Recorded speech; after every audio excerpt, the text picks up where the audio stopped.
안녕하십니까. 오늘은 환경위해성 평가 세 번째 시간으로 계속해서 위해성 평가 개론에 대해서 말씀을 드리도록 하겠습니다.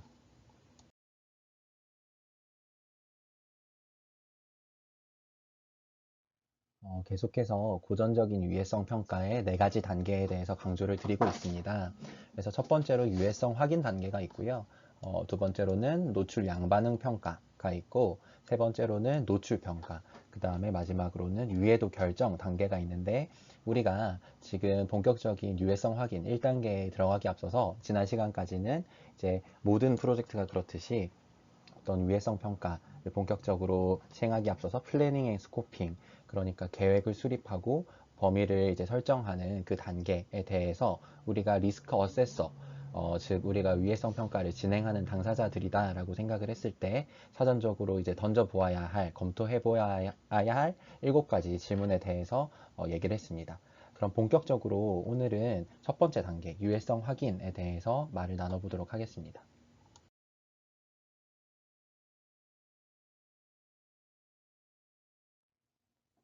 인체 유해성 평가의 첫 번째 단계로 유해성 확인 절차가 있었고, 그 스텝 1의 궁극적인 이제 목표는 부정적인 건강 영향이 어느 정도 되는지를 확인하는 것이었죠. 그리고 수집된 자료들을 어떠한 기준에 의해서 증거들의 가중치를 부여하는 이제 과정이었습니다. 그래서 다시 한번 정리를 해보면 사람이 어떤 유해화학 물질, 환경오염 인자라고 생각을 해도 되겠습니다. 거기에 노출되었을 경우 유해한 영향을 유발시키는가를 정성적으로 확인하는 단계가 되겠고, 그것들을 하기 위해서 수집하는 자료원은 지난 시간에 얘기를 했듯이 사람을 대상으로 한 역학 자료 또는 실험 동물 자료, 그리고 뭐 MSDS와 같은 기타 독성이나 발암성의 증거 자료와 같이 여러 가지 자료원 소스를 통해서 우리가 유해성 확인 절차를 할 수 있겠다고 했습니다.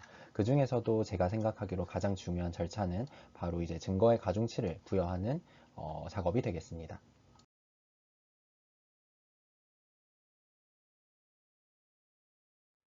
네, 그래서 이 슬라이드가 다시 나왔는데 조금 역학 연구에 대해서 학생분들이 잘 헷갈리는 것 같아서 제가 한 번 더 강조를 드리고자 준비를 했습니다. 그래서 역학 연구의 종류에는 이렇게 있고, 그래서 비실험적인 연구, 그러니까 관찰 연구가 있고, 실험적인 연구, 인터벤셔널이라고 하는 것은 이제 개입을 한다, 중재를 한다라는 얘기가 되겠죠. 그래서 우리가 주로 살펴볼 연구들은 여기 보이는 이제 뭐 크로스 섹셔널 스터디라든지 또는 케이스 컨트롤 연구 또는 뭐 코호트 연구 이런 것들이 있습니다. 그러면 다음 슬라이드에서 각각 연구의 뭐 특징과 그 다음에 예시에 대해서 얘기를 나눠보도록 하겠습니다.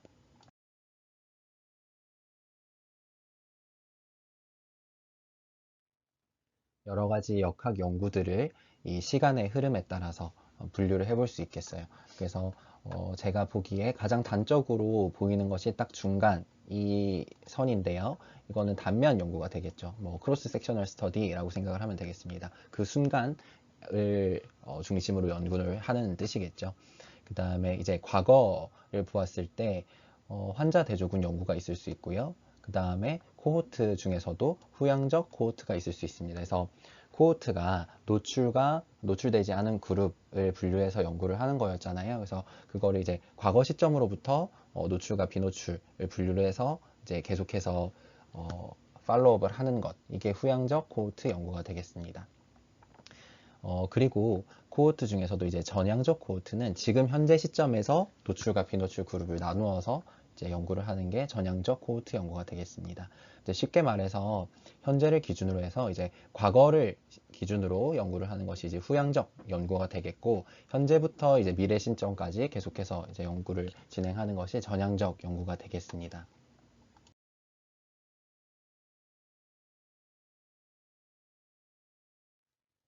제가 앞선 슬라이드에서 코호트는 노출과 비노출 그룹을 나눈다라고 말씀을 드렸어요. 그리고 노출과 비노출에 따라서 노출 그룹에서 질병의 유무, 그리고 비노출 그룹에서의 질병의 유무를 가지고 어떤 연구를 수행하게 될 텐데, 아까 전향적 코호트가 있었고요. 후향적 코호트가 있었습니다. 혹시 기억나시나요? 전향적 코호트는 현재 시점으로부터 미래로 가는 연구라고 했습니다. 그래서 연구 시작 시점이 2010년이라고 가정을 한다면 이제 2010년부터 2020년까지 이제 결과를 추적하는 것입니다. 2010년이 지금 현재라고 생각을 좀 해주세요.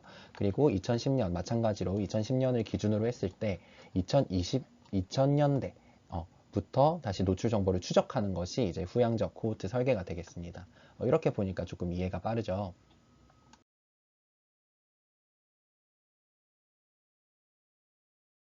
그러면 여러분들께 한 10초 정도의 시간을 드릴 테니까 지금 보여드린 이 예시가 어떠한 연구인지 한번 생각을 해보시면 좋을 것 같습니다.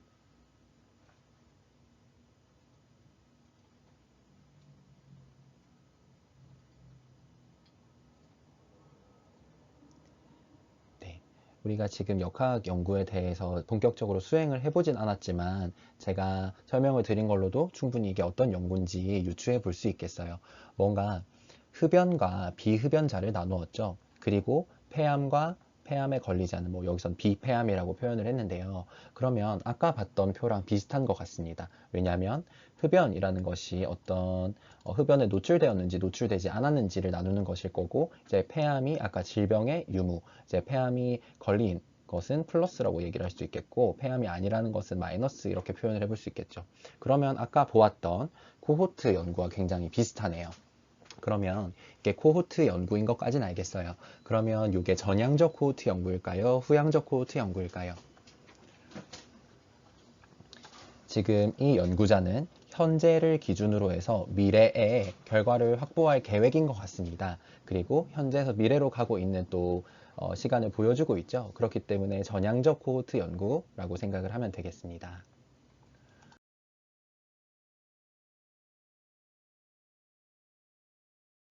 그럼 계속해서 이어지는 퀴즈입니다. 지금 이 슬라이드의 예시는 어떠한 역학 연구의 예시를 나타내는 걸까요?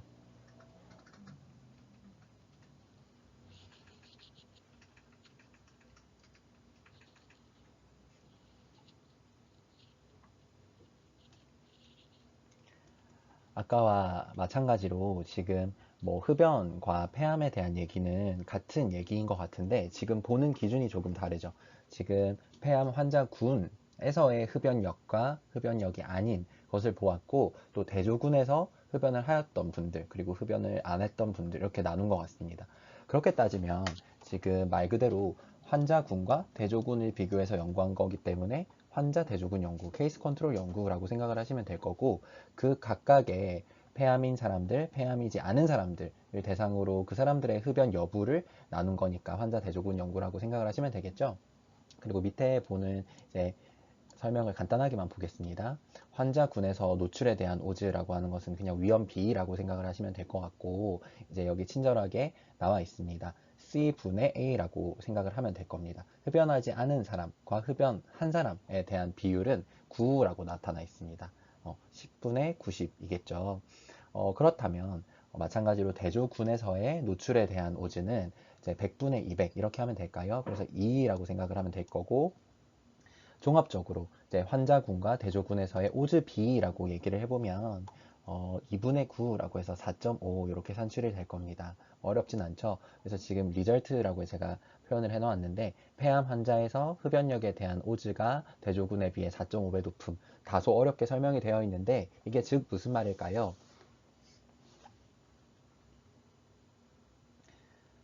흡연을 한 흡연 이력이 있는 사람들과 흡연하지 않은 사람들을 이제 비교를 해보았을 때 흡연력이 있는 사람들이 폐암 위험이 4.5배 높다라고 하면 되겠죠. 어쨌든 이 슬라이드는 케이스 컨트롤의 예시 연구였습니다.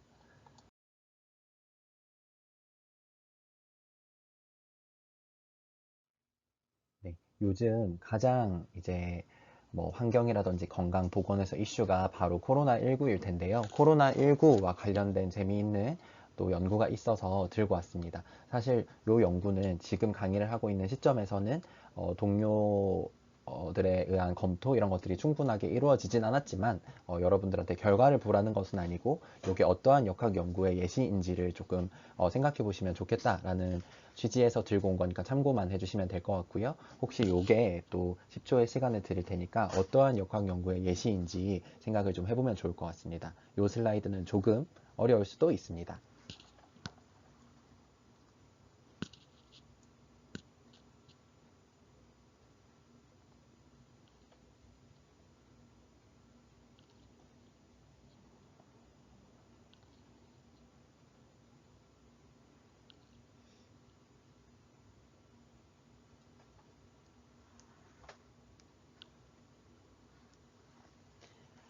네, 조금 어렵죠. 네, 지금 분류가 또 되어 있는 기준을 잘 보시면 될 텐데 뭔가 백시네이티드라는 것도 있고 컨트롤도 있는 것 같습니다. 그러면은 케이스 컨트롤의 예시인 것 같기도 하고 근데 또 보자면 지금 BCG라는 것이 뭔지는 모르겠지만 BCG라는 백신을 맞은 사람들과 그렇지 않은 사람들 그러니까 노출과 비노출을 따지는 걸 수도 있으니까 뭐 코호트 연구일 수도 있겠고요. 한번 정답을 나름대로 생각을 해보셨죠? 그럼 설명을 좀 해보도록 하겠습니다. 지금 BCG라고 하는 것이 뭐 결핵에 해당하는 백신으로 알고 있는데요.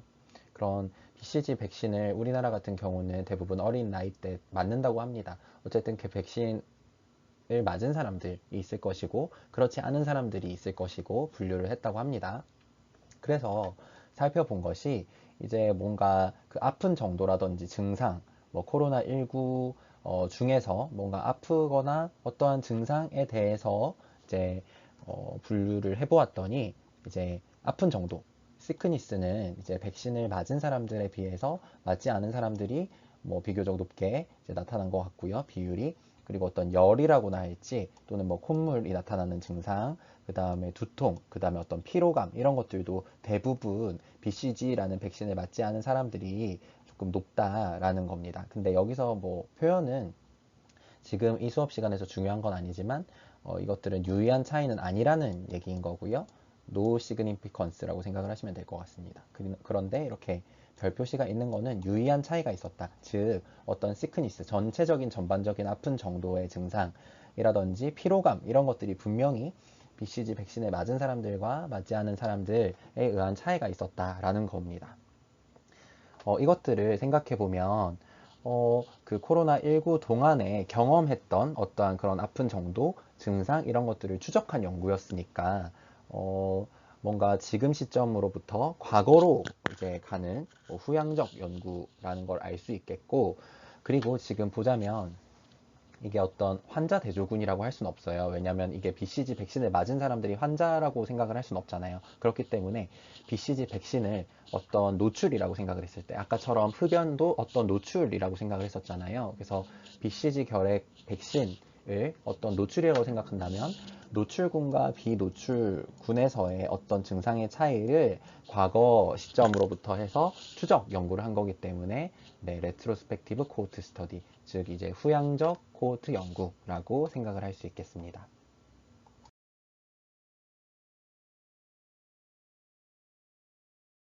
그래서 지금까지 역학 연구에 대해서 다시 한번 강조를 드렸던 것은 제가 지금 강의를 계속해서 학부생 강의를 병행하고 있는데 온라인 강의와 더불어서 조금 이해가 안 된다라고 하는 의견이 많아서 다시 한번 강조를 드렸습니다.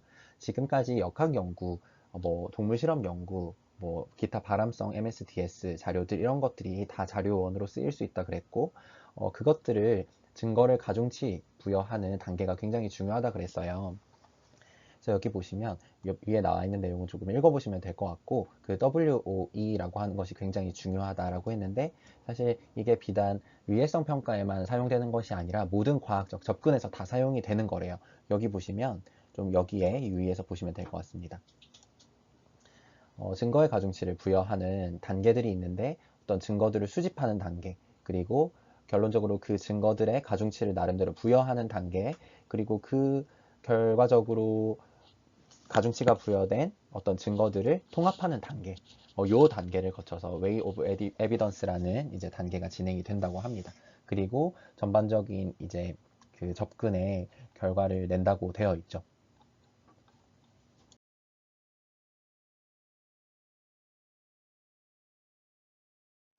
아까 WOE의 과정이 크게 세 가지가 있을 수 있다라고 했는데 사실은 그것이 정형화된 과정이 아니라 여기 보시다시피 굉장히 다양한 연구들이 이루어졌어요. 그래서 뭐 세 가지로 대표적으로 분류를 할 수 있겠지만 각각의 연구에 따라서 굉장히 세분화된 단계를 거치기도 합니다.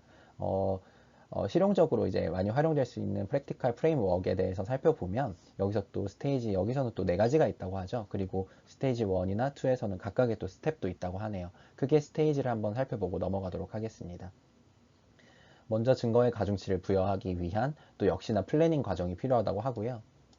그리고 어떤 증거들의 기준선 이런 것들을 만드는 작업들 그리고 그 증거들의 기준선에 해당해서 그것들을 통합하는 과정들 그리고 결론적으로 그 웨이 오브 에비던스의 결과물을 표출하는 그 단계가 이제 마지막 스테이지가 되겠고 말씀드렸다시피 이게 이제 프랙티컬한 프레임워크이지만 그 각각의 학자들이나 기관에 따라서 제시하고 있는 스테이지들이 각각 다르다라는 정도로 이해를 하시면 되겠습니다.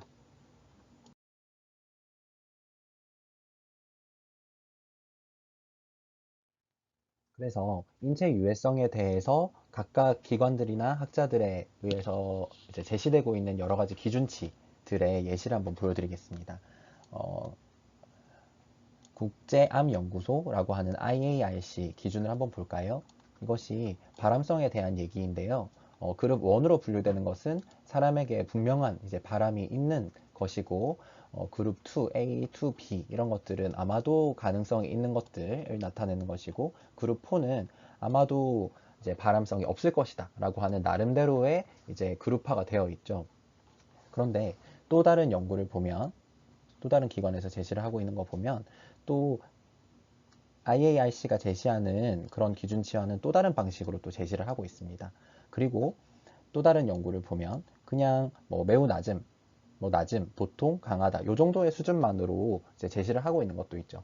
이런 것들이 내가 어떤 인체 유해성 평가를 할 때 증거들을 수집할 수 있는 다양한 자료의 소스가 될 것인데 그것들이 각각 또 분류하고 있는 방식들이 달라요. 그렇기 때문에 내가 어떤 기관에서 취득한 자료 또는 어떤 학자들이 연구한 자료에 증거의 가중치를 더 부여할 것인지 그거는 아까 말씀드렸다시피 리스크 어세서, 즉 위해성 평가를 진행하는 연구 당사자의 몫이 되겠습니다.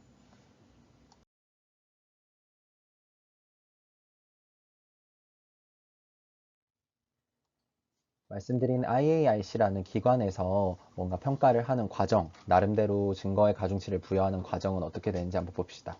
아까 그 그룹 크게 5가지로 바람성에 대해서 분류를 하고 있다 그랬어요. IARC가. 근데 그들도 그냥 이렇게 분류를 하는 것이 아니라 먼저 사람에게 어떤 바람력이 있는지에 대한 자료를 먼저 이제 수집을 합니다. 그래서 충분한 자료가 있을 수도 있고 뭔가 제한적인 자료가 있을 수도 있고 충분치 않은 적절하지 않은 자료가 있을 수도 있겠죠. 네, 증거가 부족할 수도 있겠고요. 또는 마찬가지로 이제 동물 실험 자료에서도 비슷한 여러 가지 수준의 자료들이 수집이 될 겁니다. 그리고 또 관련된 다른 여러 가지 메커니즘적인 거라든지 관련된 다른 자료들이 있을 수 있겠죠. 그런 모든 자료들을 종합해서 종합하여 평가를 한다는 거예요. 그래서 그 바람성의 등급을 이렇게 나누고 있다는 겁니다. 하지만 말씀드렸다시피 뭐 아주 잘 알려진 널리 알려진 물질들은 이렇게 평가된 그룹들이 쉽게 변하진 않겠죠. 하지만 뭔가 신종 물질이라든지 증거가 불충분했던 물질들은 그 그룹이 뭐 상향 조정되거나 하향 조정되는 경우가 있을 수도 있겠습니다. 거기에 대해서 다음 페이지에서 살펴보도록 하겠습니다.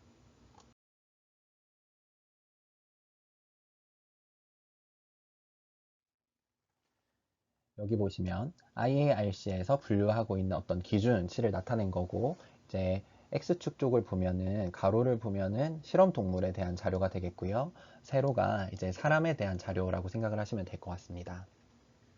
그러면 아까 말씀드렸죠. 어떤 물질들이 바람유 등급이 IARC에서 제시하고 있는 등급이 상향 조정되거나 하향 조정될 수도 있겠다. 그러면 2A에서 1으로 상향 조정되는 경우가 무엇이냐라는 겁니다. 아까 혹시 기억나시나요? 2A나 2B는 사람에 대한 어떤 바람성이 가능성이라고 그랬어요. passible이나 여기 보시면 probable이잖아요. 그래서 그럴 수도 있겠다, 가능성이 있을 수도 있겠다 라고 하였는데, 그래서 지금 여기 보시면 뭔가 그룹 2나 그룹 2B 같은 경우에는 사람에 대한 자료가 좀 충분치 못한 이제 제한적인 자료가 있다라고 되어 있죠. 근데 그게 그룹 1으로 상향 조정이 되었대요. 그렇게 되려면 어떻게 돼야 되겠습니까?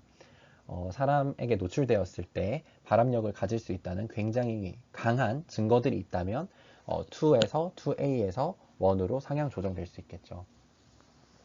반대로 하향 조정되는 경우가 있겠습니다. 2B에서 3로 내려가는 경우 봅시다. 2B에서는 아까 사람을 대상으로 한번 계속해서 살펴봅시다. 2B는 아마도 뭐 가능성이 있을 수 있다라고 나와 있었죠. 근데 3로 내려가려면은 발암성이 이제 충분치 못한 단계로 이제 내려가야 되는데, 그러려면 어떻게 돼야 될까요? 어떠한 그 실험 동물에서는 확인이 되었지만 그런 메커니즘이 실험 동물에게만 국한될 뿐 인체에서는 적용되지 않는다라는 강한 증거가 있다라고 한다면 적절치 못한 자료로서 뭔가 3로 다운그레이드 될 수 있겠죠. 이러한 여러 가지 절차를 거쳐서 이것 또한 증거의 가중치를 수집하는, 이제 모으고 수집하는 단계가 될 거거든요. 그래서 상향 조정되거나 하향 조정이 충분히 될 수 있겠다라는 겁니다. IARC에서 이제 발암 등급을 나타내는 데에서의 WOE 과정에 대해서 간략하게 말씀을 드렸습니다.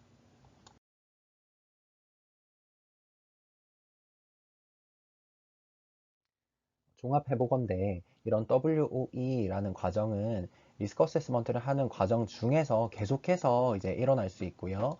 뭐 심지어는 그 단계를 이제 기획하기 위한 단계, 그리고 분석하는 단계, 종합하는 단계에서 다 쓰일 수 있고, 그 전체적인 단계에서 한 번 더 WOE가 부여될 수도 있겠고요. 결국에는 그런 다양한 WOE 과정을 통해서 결정이 내려지고 이제 실행에 옮기게 되는 거겠죠. 종합해보면 WOE를 하는 여러 가지 케이스들이 있습니다.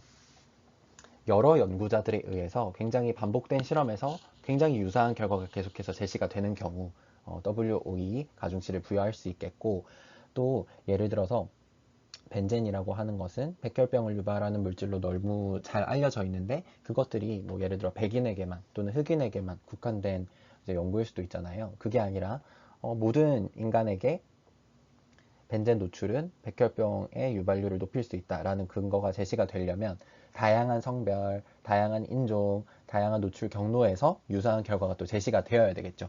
그것도 WOE라고 할 수 있겠고, 뭔가 용량 반응은 아직 우리가 배우지 않았지만 그 리스크 어세스먼트의 대표적인 2단계였습니다. 그래서 도즈 리스폰스 어세스먼트, 도즈 리스폰스 릴레이션십 이런 것이 굉장히 뚜렷하다고 한다라고 하면은 WOE로 충분히 이제 진행이 될 수 있겠고, 또 기타 등등 대사나 작용 기전에 대한 여러 가지 증거가 확실한 경우, 그리고 또 구조적으로 굉장히 유사한 성분이라면 또 대체하여서 비슷한 결과를 나타낼 수 있겠구나 생각을 해볼 수 있겠고, 또 화학물질과 인체 영향에 대한 여러 가지 관련성 있는 증거들이 제시되는 경우 뭐 종합적으로 WOE를 할 수 있겠다라는 것이 되겠습니다.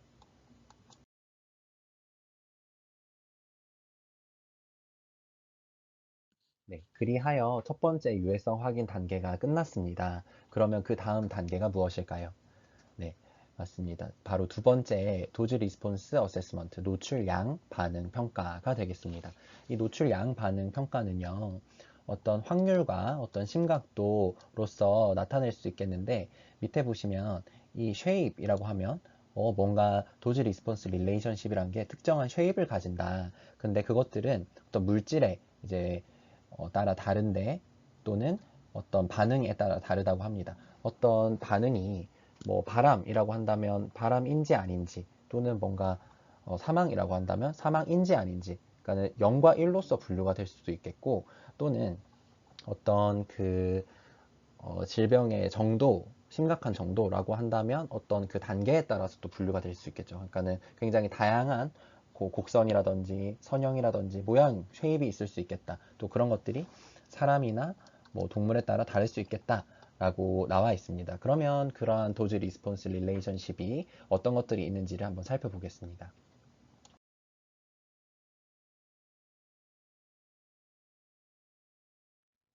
그 도즈 리스폰스를 계산하고 이제 컨셉화 할 때 가장 중요한 것이 여기 볼드체로 되어 있는 모드 오브 액션, 그러니까 작용 기전이라고 생각을 하시면 될 텐데요. 그 작용 기전이 무엇이냐? 그 에이전시라고 하면 여기서 EPA라고 생각을 하시면 될 텐데요. 뭐 여기서 제시하고 있는 작용 기전은 대표적으로 논리니어, 그러니까는 비선형, 선형이 아니다라는 말이겠고, 또 선형이 있을 수 있는데 그 비선형과 선형이 대표적인 예시라고 되어 있습니다.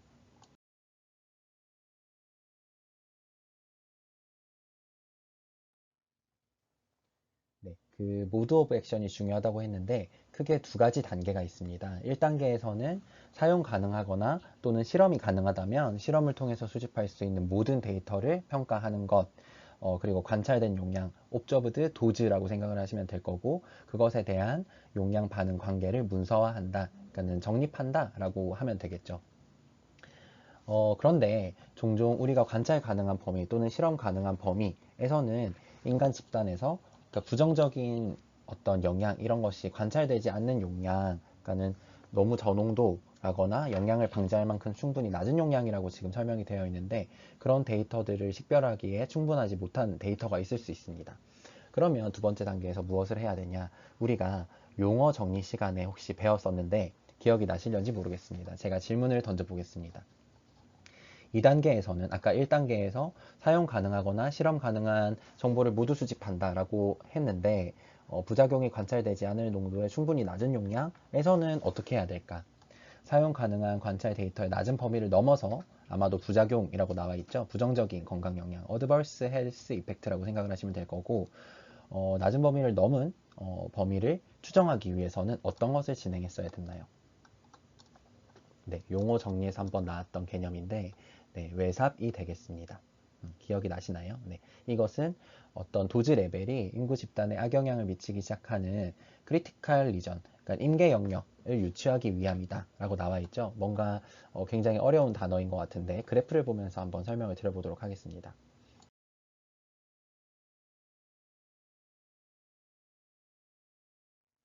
네, 그래프로 나타낼 수 있는 것 중에 첫 번째가 논리니어, 그러니까 비선형 반응이거든요. 지금 비선형 반응을 먼저 이해를 조금 하시면 좋을 것 같은데, 비선형 반응은 선이 아니다, 뭐 곡선이다, 이런 형태의 곡선 또는 뭐 이런 형태의 곡선일 수도 있겠죠. 네, 여러 가지 곡선의 형태인데, 그 비선형 선량 반응 평가는 0에서부터 유한한 값까지의 노출 범위가 독성 효과의 발현 가능성이 기본적으로 없는 이제 유기체는 뭐 사람 또는 인체, 뭐 실험 동물 이렇게 생각을 하시면 될 것 같아요. 용인될 수 있으며, 이 말이 즉 이제 역치가 존재한다라고 생각을 하시면 될 것 같습니다. 독성의 임계치가 발생하는 그 지점이 임계각 가설, 이것도 마찬가지로 역치라고 생각을 하시면 될 것 같습니다. 그런데 그 접근을 할 때 어떻게 접근을 해야 되느냐, 여러분 한번 생각을 해볼까요? 모 집단이 그냥 내가 평가하고 싶은 집단이라고 쉽게 생각을 하시고, 모 집단이 가장 민감한 구성원을 초점을 맞추어서 이제 리스크 어세스먼트를 진행하는 게 좋을까요? 아니면은 좀 비교적 둔감한 집단을 초점을 맞추어서 진행하는 게 좋을까요? 우리는 최대한 많은 인구 집단이 리스크, 뭐 노출 또는 하자드, 종합적으로 리스크 이런 것들을 회피할 수 있게 만들어야 돼요. 그렇게 된다면 가장 민감한 집단에 초점을 맞춰서 관리를 한다면 자연스럽게 덜 민감한 사람들도 관리가 될 거잖아요. 그렇기 때문에 여기서 강조를 하는 것이 가장 민감한 구성원에 초점을 맞추어서 이제 진행을 해야 된다라고 나와 있는데, 제가 또 퀴즈를 하나 내보자면, 비슷한 개념으로 우리가 위해성 평가 용어 정리를 할 때 땡땡땡땡땡땡이라고 해서 뭔가 어떠한 용어가 있었습니다. 그 용어는 무엇을 나타내느냐? 화학 물질 등 평가 대상 물질의 환경 배출이나 노출 수준, 그리고 독성에 대한 기초 자료를 이용해서 최악의, 이게 가장 키워드입니다. 최악의 노출 시나리오를 가정하여서 위해성 평가를 진행하는 것이 혹시 어떤 거였는지 기억이 나시나요? 네, 초기 위해성 평가였죠. 지금 여기서 말하고 있는 모집단이 가장 민감한 구성원에 초점을 맞추어라. 그리고 최악의 시나리오를 가정하여라 라는 게 비슷한 맥락인 것 같아서 한번 배웠던 용어들을 잘 기억하고 있는지 궁금해서 들고 와봤습니다.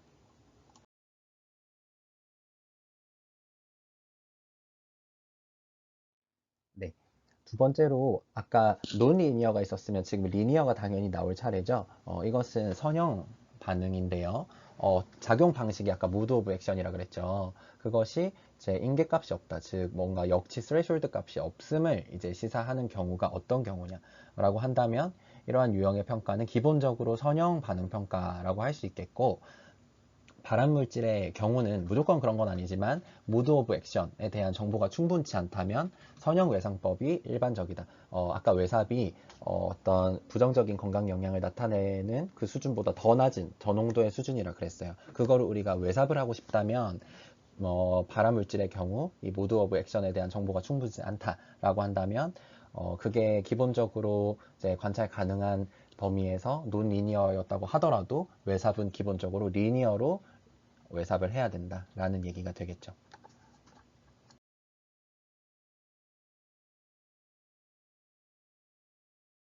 그래서 드디어 어떻게 그런 도즈 리스폰스 릴레이션십 혹은 커브가 생겼는지를 보여주는 겁니다. 근데 여기서 이제 하이포테티칼이라고 하는 것은 뭐 가설적인, 가정적인, 그러니까는 반드시 이렇게 나타나지 않는다는 얘기죠. 하지만 기본적인 컨셉은 이렇다는 겁니다. 아까 혹시 기억이 나시나요?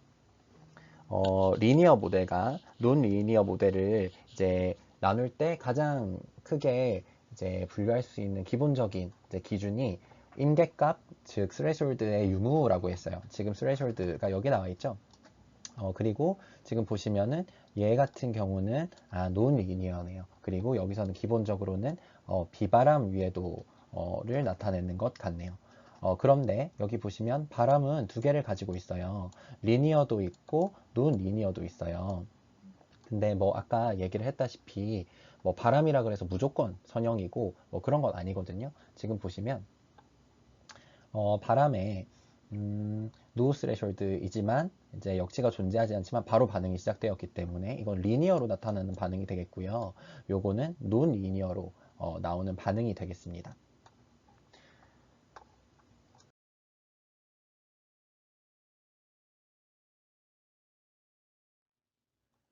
또 더 다양한 예시를 한번 살펴볼까요? 뭐 리니어 중에서도 뭔가 스레숄드가 존재하는, 여기가 스레숄드라고 생각을 하시면 되겠죠? 뭐 그런 거 있을 수 있고 바로 이제 반응이 시작되는 노 스레숄드. 그러니까 리니어도 다양한 반응이 나타날 수 있겠다라는 거고, 요거는 약간 처음 본 건데 지금 디셀러레이팅이라고 돼 있어요. 우리가 자동차 운전하는 친구들은 알 거예요. 악셀이 뭡니까? 가속이죠. 가속 페달을 악셀이라 그러죠.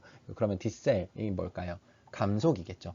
뭔가 반응이 나타나기는 하나, 뭔가 그리고 논 리니어, 비선형으로 나타나긴 하나, 뭔가 반응들이 감속되는 거예요. 단적인 예시를 한번 보자면 지금 초반기에 이때 반응은 제가 기울기를 한번 그려보겠습니다. 이렇게 표현할 수 있겠고 좀 끝쪽으로 가볼까요? 기울기가 이렇게 표현을 할 수 있겠죠.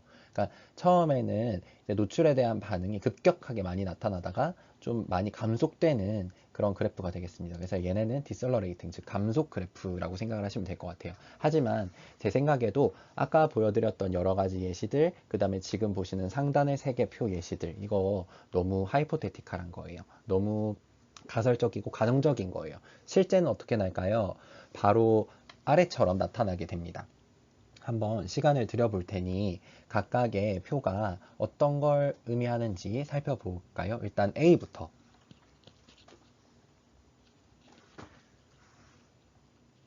네, 지금 보시면 뭔가 혈중 납인 것 같고요. 그 다음에 Y축은 흥미롭게도 IQ 지수, 즉 지능 지수라고 생각을 한번 해봅시다. 라고 한다면 얘네들은 뭔가 혈중 납이 당연히 높아질수록 지능 발달, 건강에 좋지 않겠죠. 그래서 뭔가 지능 수준이 조금 떨어지는 그래프를 보이고 있다. 그러니까는 아까는 우리가 뭐 어쨌든 위로 올라가는 그래프들만 봤었잖아요. 감속이든 어쨌든 뭐 이렇게 위로 이런 식으로 또는 디셀러레이팅 되더라도 이런 식으로 위로 가는 그래프만 보일 수 있는데 뭔가 노출에 따른 반응이 낮아지는 반응일 수도 있겠다라는 겁니다. 지능 지수 같은 경우는 낮아지는 게 반응이 될 수 있으니까요. 그죠? 그러면 B는 어떤 걸 얘기하는 걸까요? 여기 용어 설명을 드리자면 PM2.5는 초미세먼지 얘기하는 거고요. 모탈리티는 사망률 얘기하는 겁니다. 당연히 PM2.5에 대한 노출 수준이 점점 증가할수록 모탈리티, 즉 사망률은 어떻게 될 것인가 라고 하는 것인데 그쵸. 사망률이 점차 증가하는 반응을 보이게 됩니다. C는 뭘까요? 네, 요거는 누적 노출량이라고 생각하시면 되겠고, 이것은 벤젠, 이거는 이제 백혈병이라고 생각하면 될 것 같습니다. 그렇죠. 누적된 어떤 벤젠의 노출량이 많을수록 백혈병에 대한 뭐 위험도가 높아진다. 이 정도로 이해를 하면 될 것 같습니다. 어, 말씀을 드렸다시피 아까 우리가 굉장히 가설적인 그래프들만 본 거예요. 딱 리니어로 떨어지나요? 지금 이 그림이? 선형은 절대 아닌 거 알 수 있겠죠. 그렇다고 우리가 봤던 굉장히 그 일정한 수준의 뭔가 논리니어 그래프인가요? 논리니어긴 하지만 뭔가 네, 이게 반응이 일정치 않고 뭔가 계속해서 달라지는 반응인데 뭐가 달라지고 있나요?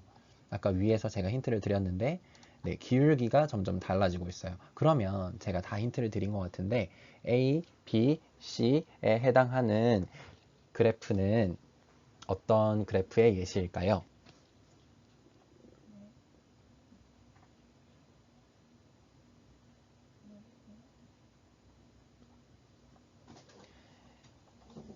당연히 지금 선형은 아니라고 말씀을 드렸으니까 답은 하나입니다. C번이 될 텐데 혹시 이게 왜 디셀러레이팅의 그림인지 이해가 되실까요? 네, 마찬가지로 그래프를 한번 그려봅시다. 처음엔 이렇게, 마지막으로는 이렇게 그려볼 수 있겠죠, 그래프를. 아이고, 조금 다르지만 이해해 주세요. 뭔가 그 노출이 됨에 따라서 IQ 저하가 급격하게 일어났다면 고농도로 갈수록은 뭐 거의 일정한 수준으로 나타나고 있죠. 그렇기 때문에 뭔가 노출에 대한 반응이 감속되는 식으로 나타나고 있어요. 그렇기 때문에 디셀러레이팅 맞죠? 그리고 B도 마찬가지로요. 요거는 좀 리니어한 모양처럼 생기긴 생겼네요. 처음에 그래프는 이렇게 되어 있는데 네. 뒤로 갈수록 그래프 기울기가 조금 완만해지고 있습니다. 처음에는 이제 PM2.5 노출이 증가할수록 뭔가 사망률에 대한 위험이 계속 조금 급격하게 증가하다가 나중에 좀 완만해지는 그래프. C번도 마찬가지죠. 한번 요렇게 그래프를 그려볼 수 있겠습니다. 요게 혹시 미적분에서 하는 미분의 개념이 맞나요? 교수님, 저는 좀 수학을 잘 못했어서 굉장히 미적분이 나오면 머리가 지끈지끈 했던 것 같은데 여러분은 이해가 잘 되실 거라고 생각이 됩니다. 그렇기 때문에 여기 보시면은 나오는 게 요거는 이제 땡땡땡땡에 들어갈 예시가 뭘까요? 맞습니다. example of decelerating dose response curve가 되겠습니다.